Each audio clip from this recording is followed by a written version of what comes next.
I woke in a stranger's bed, wearing nothing but my torn nightgown. The silk sheets under me cost more than my father had ever made in his life. The same father who'd shoved me toward two men the night before and said, "She'll do." By the time I realized where I was, it was too late. The carved wolves on the bedposts told me everything. I was in Shadowmoor Castle.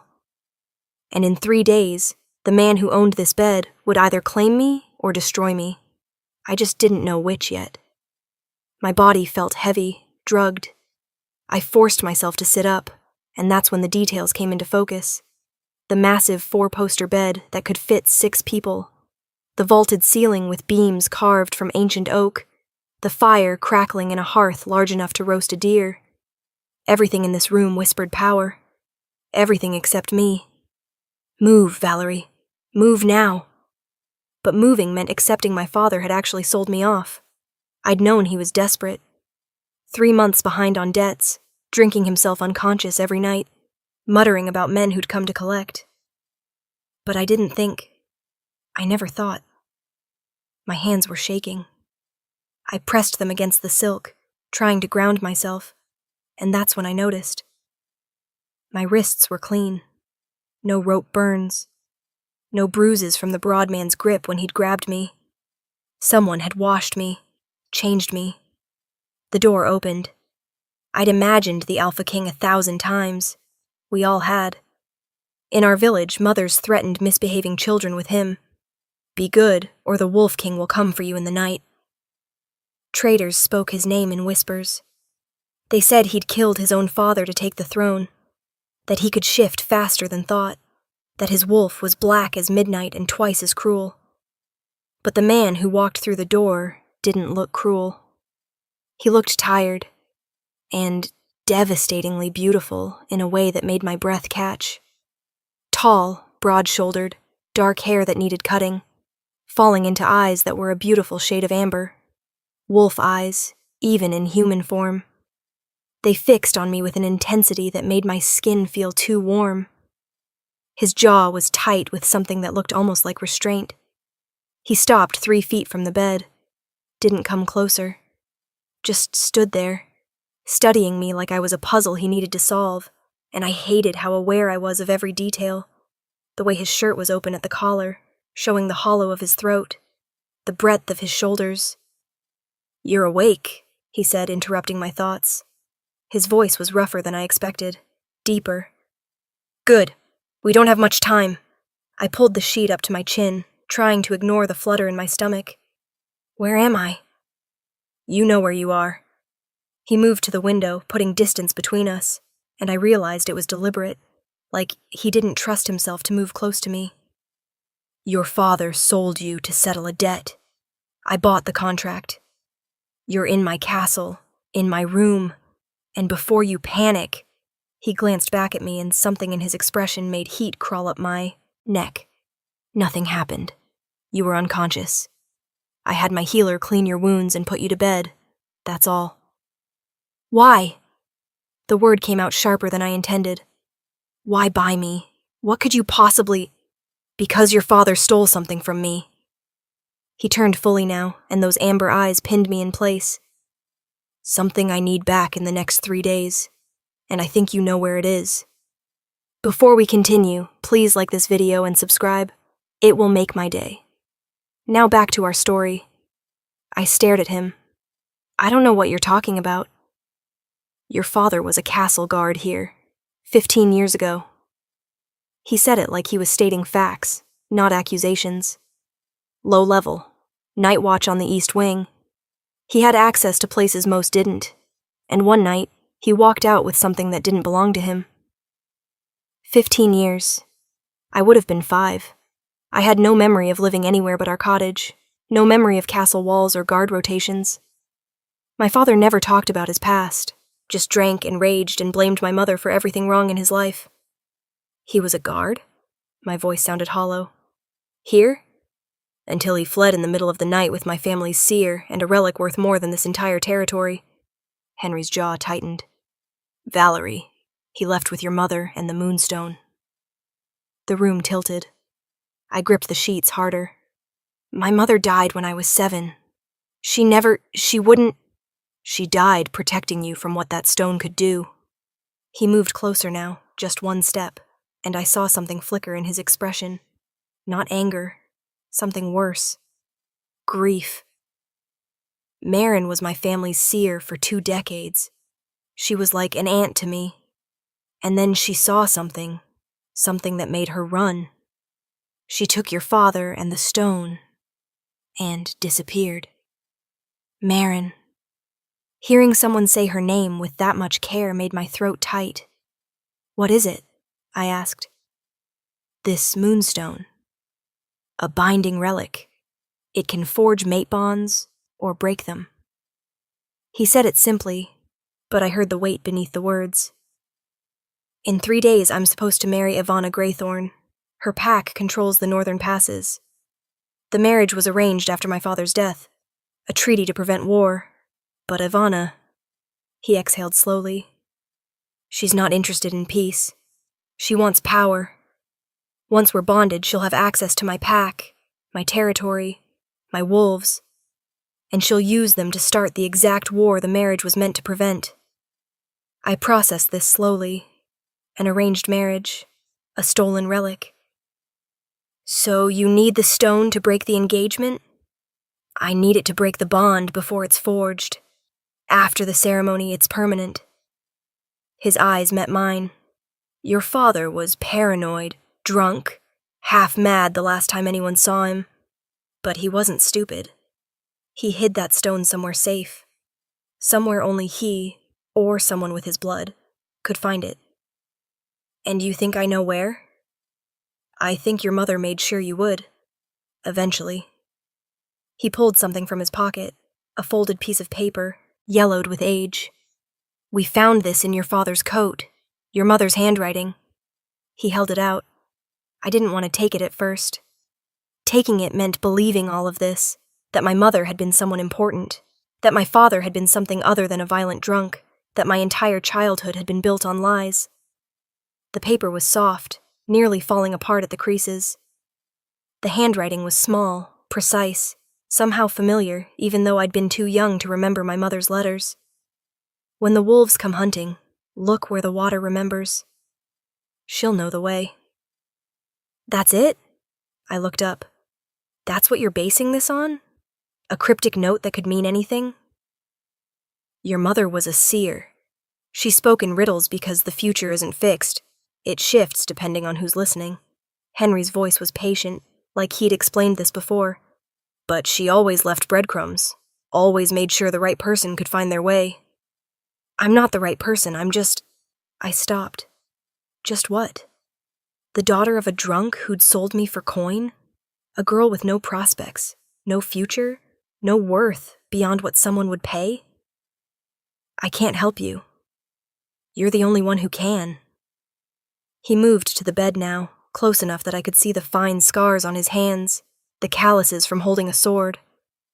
In 3 days, I'll be bound to someone who'll use me to burn everything my family built. Or, his voice dropped lower, I can find that stone, break the bond before it's made, and stop a war before it starts. Your choice, Valerie. Help me, or go back to your father. It wasn't really a choice. We both knew it. But I needed to hear myself say it. Needed to feel like I had some control over what happened next. If I help you find this stone, if it even exists, what happens to me after? Something shifted in his expression. Not quite a smile, but close. That depends on what you want. I want to not be sold again. Done. I want somewhere to sleep that isn't a floor. You can have any room in this castle. I hesitated. This one felt too big, too presumptuous. But I said it anyway. I want to matter, to be something other than a debt or a burden. Henry was quiet for a long moment. You already matter. Your mother made sure of that. Why do you think your father kept you alive all these years despite hating you? He knew. Eventually someone would come looking for that stone, and you were his insurance policy. The words hit harder than any of my father's fists. Insurance policy. Not a daughter, not even a person, Just leverage. Get dressed, Henry said, his voice gentler now. There's clothes in the wardrobe. We leave in an hour. Leave for where? Your village, your father's cottage, wherever your mother's note is pointing us. He moved toward the door, then paused. And Valerie, I know you don't trust me. I wouldn't either. But I'm not your father. You're not a transaction here. You're... He seemed to struggle with the word essential. Remember that.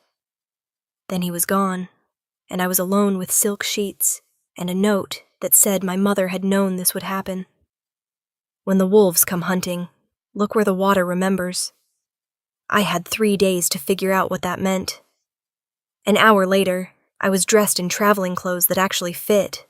Leather pants, a tunic that didn't have holes, boots that weren't held together with twine. Everything was too nice.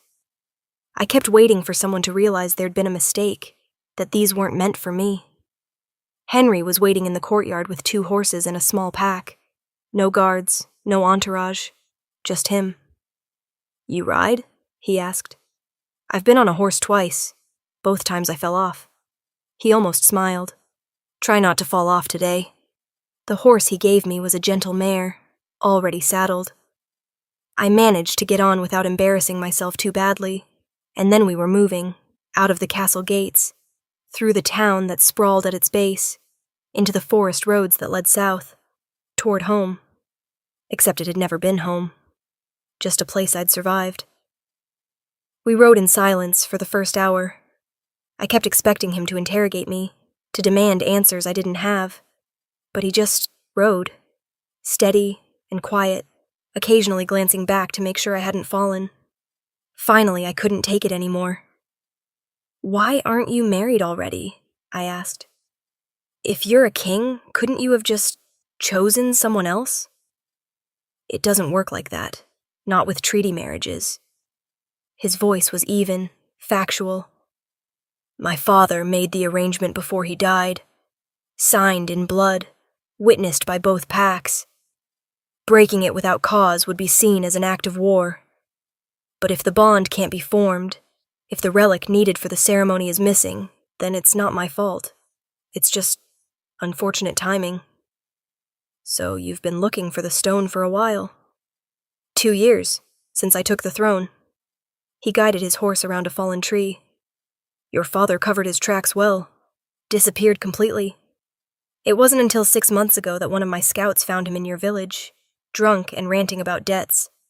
By the time we got there to question him, he'd already sold you to pay them off. So you bought me instead? I bought your father's debt contract, which included you, yes. He said it like it was distasteful. I don't like the practice, but I needed to make sure you didn't end up somewhere I couldn't find you. Something about the way he said it made my chest feel strange. Maybe I wasn't just a means to an end. Maybe he'd actually been worried. The note mentioned water, I said, changing the subject before I could think about that too hard. There's a well, on our property. My mother told me never to go near it, said it was cursed. Henry's head turned sharply. A well? It's been boarded up for years. My father nailed planks over it after she died. I stopped. I'd always thought it was where she died. He never said, never talked about it, but the timing made sense. That's where we're going, Henry said. His voice had changed, taken on an edge. How far? Another 2 hours if we push. So we pushed. The cottage looked smaller than I remembered, smaller and sadder, with its sagging roof and overgrown garden. My father wasn't there, probably at the tavern, drinking what was left of the coin he'd gotten for me. The well was behind the cottage, half hidden by weeds and blackberry vines. The boards my father had nailed over it were rotting, barely holding. Henry dismounted and stood at the edge, looking down into the darkness. Your mother died here? I think so. He never said exactly, just that she fell. I dismounted slower, less gracefully. He boarded it up the next day. She didn't fall. Henry knelt, running his fingers along the boards, She hid something, and then she made sure no one would look. He pulled the boards away easily. They were old, brittle. Beneath them, the well shaft dropped into blackness. No water shimmer at the bottom. Just nothing. "There's a ladder," he said, pointing. "Built into the side. Recent. Last 10 years, maybe." My stomach dropped. My father's been coming down here. To check on it. To make sure it was still hidden. Henry stood, brushing dirt from his hands. "I'll go first. Stay up here." "No way," I said with more defiance than I expected. He looked at me, surprised. "It could be dangerous." "Everything's dangerous. I'm coming." I moved to the edge before he could argue, found the first rung of the ladder with my foot. It held. I heard him sigh behind me. "Stay close. If anything feels wrong, you climb back up. Understand?" I didn't answer, just started climbing down. The well went deeper than I expected. 20 feet. 30. The light from above faded to a thin gray thread, and then it was just darkness, and the sound of our breathing, and the smell of damp earth. My foot hit solid ground. A moment later, Henry dropped down beside me. He pulled something from his belt, a small glass vial that glowed with soft blue light. Moon magic, probably. I'd heard about it but never seen it. The light revealed a chamber. Not natural, carved. The walls were smooth stone, covered in symbols I didn't recognize, and in the center, on a stone pedestal, was nothing. "No," Henry said. The word was flat, disbelieving. "No, it has to be here." But the pedestal was empty, just a circular indentation in the stone where something had rested. Recently, judging by the lack of dust. "He moved it," I said. My voice echoed strangely in the chamber. "My father, he must have—" "When?" Henry turned to me, and for the first time I saw real fear in his eyes. "When did he move it? Where?" I shook my head. "I don't know. I haven't lived here in—" Wait. Something was scratched into the stone beside the pedestal. Rough letters, done with a knife or sharp rock. "For my daughter, when she learns to listen." "What does that mean?" Henry's voice was tight. "Listen to what?" I closed my eyes. "When she learns to listen." My mother used to say that, when I was small and stubborn and wouldn't follow directions. "You'll understand when you learn to listen, little bird." Listen, not with ears, with something else. I reached out, placed my palm flat on the pedestals where the stone had rested, and then I heard them. Voices. Dozens of them, then hundreds. Whispering, howling, singing. Wolf voices, human voices. Something in between. They filled my head like a flood. Overwhelming, terrifying. She's here. Finally. The seer's daughter. Show her. I gasped and pulled my hand back. The voices cut off instantly, leaving ringing silence. "Valerie." Henry's hands were on my shoulders, steadying me. "What happened?" I heard. I couldn't explain it. Didn't have words for what I'd just experienced. "They told me. The wolves. They showed me." "Showed you what?" "Where he took it." I looked up at him, and I knew my eyes must look wild. "The place where water remembers. It's not the well, it's the river. The bend where it pools and doesn't flow. Where my mother used to take me when I was small." Henry's grip tightened. "How far?" "A mile, maybe less." I pulled away from him, moved toward the ladder.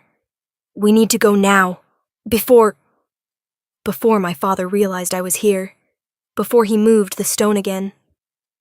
We climbed up the well in a rush. The river bend was exactly as I remembered it, a wide pool where the current slowed, surrounded by willow trees that dipped their branches into the water. My mother used to bring me here on summer afternoons. We'd sit on the bank and she'd tell me stories about the old wolves, the first ones who'd learned to shift between forms. I'd thought they were just stories. There. Henry pointed to the largest willow, the one whose roots twisted into the water. Under the roots. I can smell it. We waded in together. The water was cold, autumn-fed, and deeper than it looked. By the time we reached the willow, it was up to my chest. Henry dove under, disappearing beneath the roots. I waited, counted seconds. Got to 30 before panic started creeping in. Then he surfaced, gasping, holding something wrapped in oilcloth. The moonstone. We dragged ourselves back to shore, and Henry unwrapped it carefully. The stone was smaller than I'd expected, about the size of an apple, perfectly round, the color of pearls, with veins of silver running through it. It pulsed with its own light, soft and steady like a heartbeat. "Finally," Henry said. He sounded exhausted, relieved. "We can—" Well, I wondered when you'd figure it out." We both turned. My father stood at the edge of the clearing, swaying slightly. Drunk, but not as drunk as he usually was. And he had a crossbow pointed at Henry's chest. "Put the stone down, boy king," he slurred. "Nice and slow." Henry didn't move. "This isn't your fight anymore. You stole it. I'm taking it back. You're taking my retirement." My father's laugh was ugly. "Do you know what Ivana Greythorn offered me for that stone? Enough gold to live like a lord for the rest of my days. And you think I'm just going to let you walk away with it?" My heart was pounding. The crossbow was loaded, the bolt silver-tipped. It would kill Henry in his human form, or at least hurt him badly enough that he couldn't fight back. "Father!" My voice came out steadier than I felt. "Put the crossbow down." "Shut up, girl. This doesn't concern you." "It does, actually. He bought your debt, which means I'm not yours anymore." I stepped forward, putting myself between the crossbow and Henry. "You want to shoot me instead? Your own daughter?" Something flickered in my father's eyes. Not love, not even hesitation, but calculation. Weighing the value of killing me against whatever Ivana had promised him. "Move," he said finally. "I don't want to hurt you, but I will." "No, you won't." I heard my mother's voice in my head. "You'll understand when you learn to listen, little bird. Because you know what I am. You've always known. That's why you kept me alive. That's why you never let me leave the village." "Valerie," Henry whispered behind me. "What are you doing?" "Learning to listen." I focused on the wolves I'd heard in the chamber, the old ones. Called to them the way my mother must have taught me before she died. The way I'd been doing all my life without realizing it. "Help me. Please." They answered. The forest erupted with howls all around us. My father spun, trying to track the sounds, and that's when Henry moved, faster than thought, just like the stories said. He crossed the distance and knocked the crossbow aside before my father could aim again. The bolt fired wild, embedding itself in a tree trunk. And then Henry had my father on the ground, one hand around his throat. Not squeezing, just holding him there. "You sold your daughter," Henry said.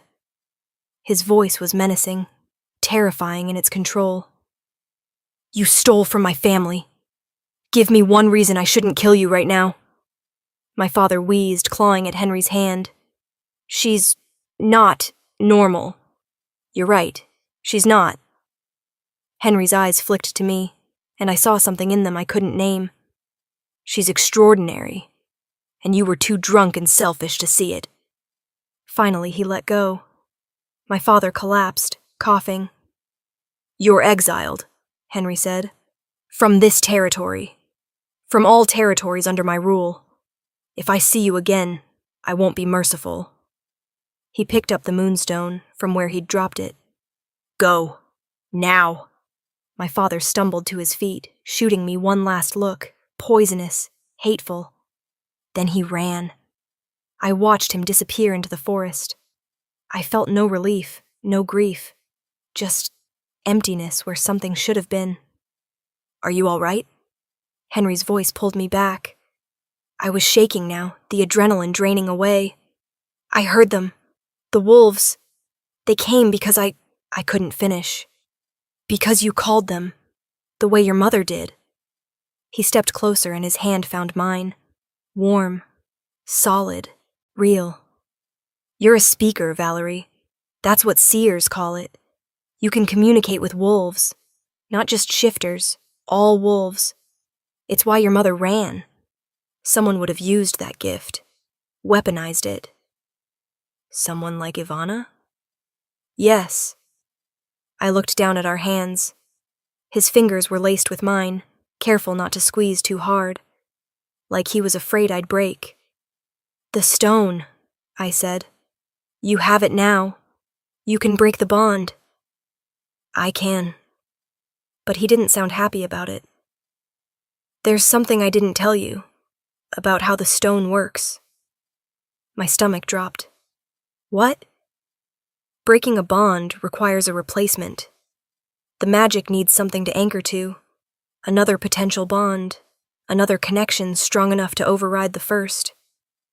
He wasn't looking at me anymore. Usually it's someone the person trusts completely, someone they're compatible with. "Someone who could be their mate," I finished. "Yes." The word hung between us, heavy with implications. "You brought me because you needed someone to perform the ritual with." "I brought you because I needed your help finding the stone. The rest," he finally looked at me. "I wasn't going to force anything. The ritual requires consent from both parties. If you say no, I'll find another way." But we both knew there wasn't another way. Not in 3 days. Not with Ivana's pack already gathering at the border. Not with the treaty binding him to a ceremony that would end in war. "What happens if I say yes?" I asked. "Do we become mated?" "Bound, not mated. There's a difference." His thumb brushed across my knuckles, and I shivered. "A bond can be broken eventually if both parties want it. A mate bond can't. This would be temporary. Just long enough to cancel the marriage, negotiate new terms with Ivana's pack, find a solution that doesn't involve you being tied to me forever." Temporary. Somehow that word hurt more than it should. "And if I want it to be permanent?" Henry went very still. "What?" "You said it can be broken if both parties want it. What if I don't?" I forced myself to look at him, to meet those amber eyes. "What if I'd rather stay?" "Valerie," his voice was rough. "You've known me for less than a day. You don't have to—" "I'm not saying I'm in love with you." The words came out sharper than I meant. "I'm saying I don't have anywhere else to go. You're the first person who's treated me like I matter. I'm saying—" I stopped to gather my thoughts. "I'm saying I want the choice. My choice." He studied my face like he was trying to read something written there. "If we do this, I'm going to court you properly. After. When there's time and you're not running for your life, and I'm not desperate. Understood?" I nodded silently because I didn't trust my voice. "Then let's go break a bond." We made it back to Shadowmoor Castle with 8 hours to spare. Henry had sent word ahead, messengers on fast horses, and by the time we arrived, the ritual chamber was prepared. It was smaller than I expected. A circular room at the top of the east tower, open to the sky. Symbols covered the floor, carved deep into the stone and filled with silver. In the center was a shallow basin, already filled with water that reflected the stars. "We have to do this at midnight," Henry explained, "when the moon is highest. The stone only works when both moons are visible, the one in the sky and the one in the water." 2 hours to midnight. I spent them with Henry's healer, being scrubbed and dressed in ritual clothes, a simple white dress that felt too much like a wedding gown. When I looked in the mirror, I didn't recognize myself. The girl looking back was clean, Whole. Almost pretty. Don't get used to it, I told her. This is just pretend. But it didn't feel like pretend when Henry met me at the base of the tower, dressed in ceremonial black with his hair tied back. It didn't feel like pretend when he took my hand and led me up the stairs. And it definitely didn't feel like pretend when we stepped into the ritual chamber and I saw the moon hanging full and heavy in the sky. There are words, Henry said quietly, but they're not as important as intention. The stone reads what's in your heart, not what's on your tongue. He placed the moonstone in the basin. It sank to the bottom, still glowing. Are you sure? I nodded. Then we start. He took both my hands, positioned us on either side of the basin. The water between us rippled, reflecting our faces alongside the moon. I, Henry Thorne, King of the Southern Territories, break the bond forged between myself and Ivana Greythorn. His voice was formal, but his hands squeezed mine. I sever the tie that binds, the promise made, the future written. The water in the basin began to glow. I choose freely, he continued. I choose with clear mind and willing heart. I choose.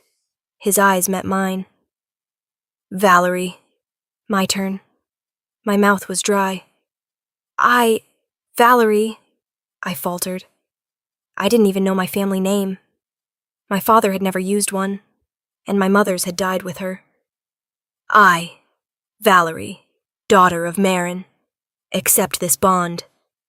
I choose freely. I choose. The word caught in my throat. Henry. The moonstone flared bright, blinding. The water boiled without heat, steam rising between us. I felt something tear inside my chest. Not painful, exactly, but strange. Like a thread I didn't know existed had just been cut. And then something else took its place. Something new. A warmth that spread from my heart outward, following the path of my blood, settling somewhere deep and permanent. Henry gasped.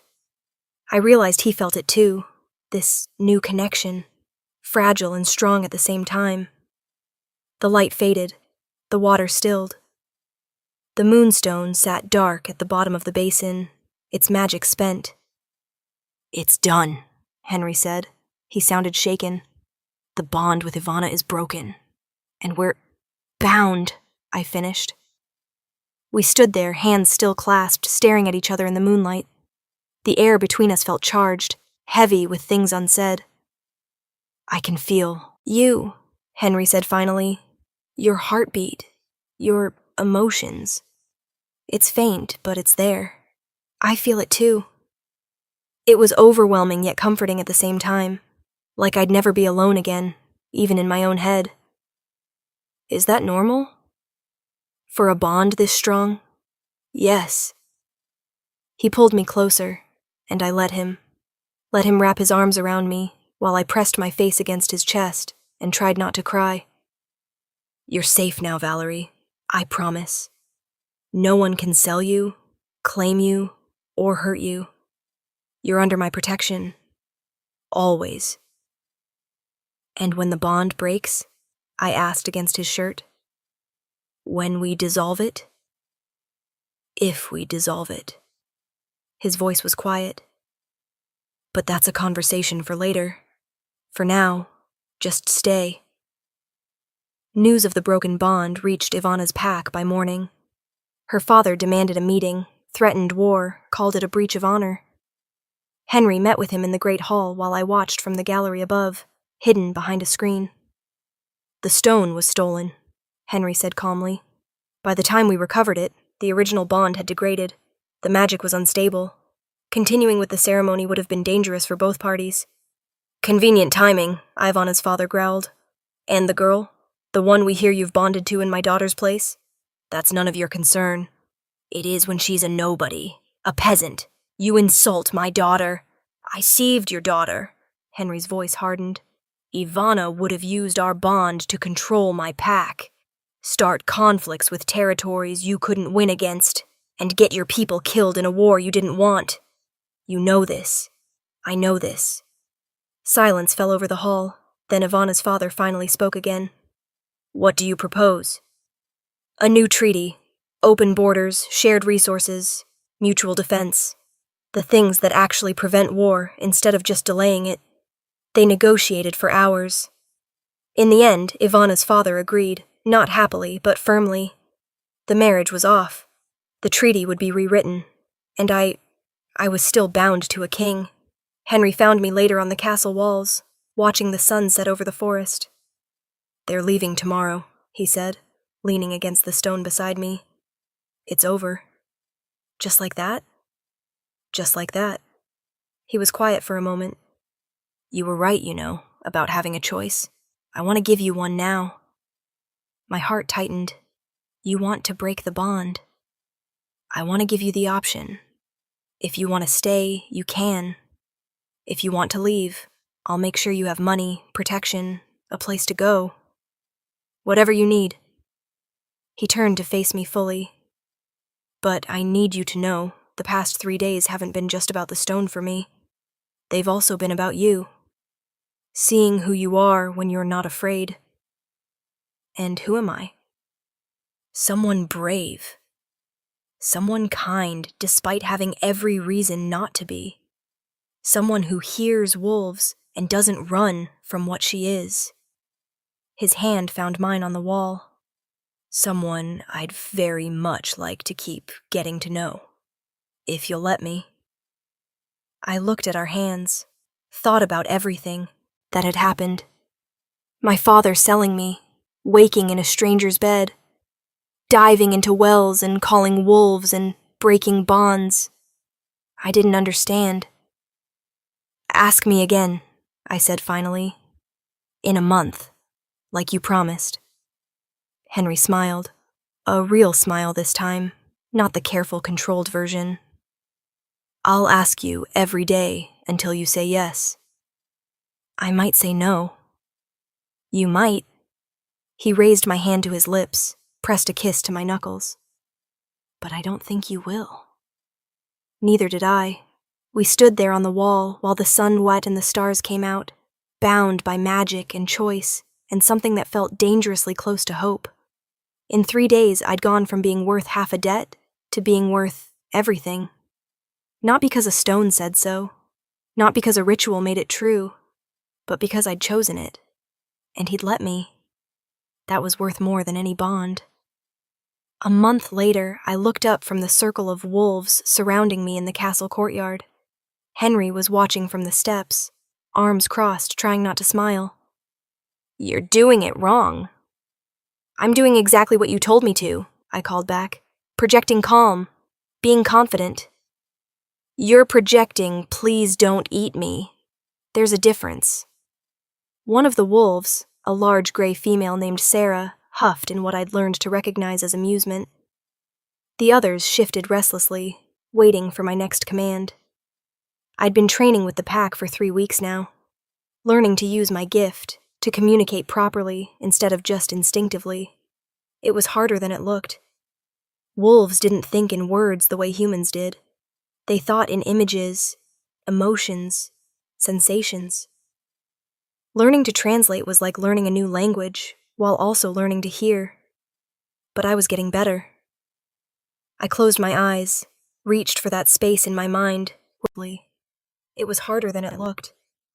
Wolves didn't think in words the way humans did. They thought in images, emotions, sensations. Learning to translate was like learning a new language, while also learning to hear. But I was getting better. I closed my eyes, reached for that space in my mind where the wolf voices lived, and projected a clear image. The pack running together, fast and free. Me running with them. The wolves exploded into motion. They raced around the courtyard in a tight formation, perfectly synchronized. And this time I felt it. The joy of moving as one. The connection that bound them. Pack. When they stopped, they were all looking at me, waiting.